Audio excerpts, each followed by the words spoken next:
Hi, this is Melissa David for Life with Bob on healthyplace.com, once again reporting from my quiet and warm car. Today I'm talking about ADHD and sleep. It's a huge aspect of attention deficit hyperactivity disorder, primarily in that our kids tend not to sleep. I remember this being one of the early signs that my husband and I noticed in terms of our son not being very typical. He stopped napping about 18 months, 2 years old, and then he didn't sleep at night either. He'd go to bed late, wake up early. I worked evenings at the time that he was a toddler, so I'd get to bed by 1, he'd be up at 5. I was exhausted. I still hear stories from people today about their toddlers napping, and I keep forgetting that's typical and always think, wow, how'd you get your kid to nap? But apparently that's what regular kids do. Even now that he's older, he's 10 now, he does continue to have some sleep issues. He does go to sleep a little quicker, but then he wakes up a lot in the middle of the night, and this sometimes leads to being up and roaming about, eating snacks, or trying to unlock the parental controls on the video games, and then lying about those things when we find out about it the next day. And you could see my previous post on ADHD and lying as to why that might happen.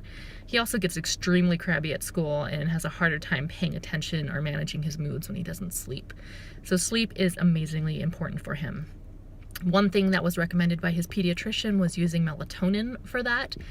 We do use that, and it does seem to help a little bit.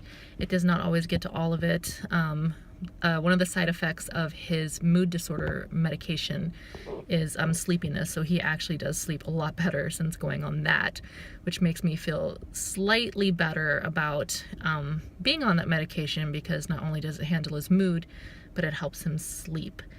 Otherwise, I know that exercise is supposed to tire a kid out and help him go to sleep, but I know that hasn't traditionally worked for my son, who, now that he has a device on him that includes a step counter, he goes about 20,000 steps a day, and he's still up and about and filled with energy in the evening as well.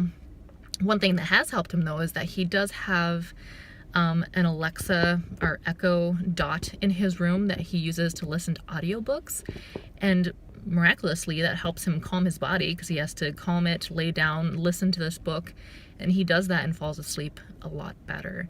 Without that audiobook or music in the background, he tends to get up and build Legos or read or do something else to occupy his mind and his body in a way that I think a lot of our kids with ADHD tend to do.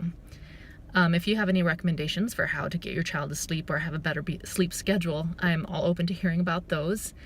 Otherwise, this is Melissa David with Life with Bob on healthyplace.com.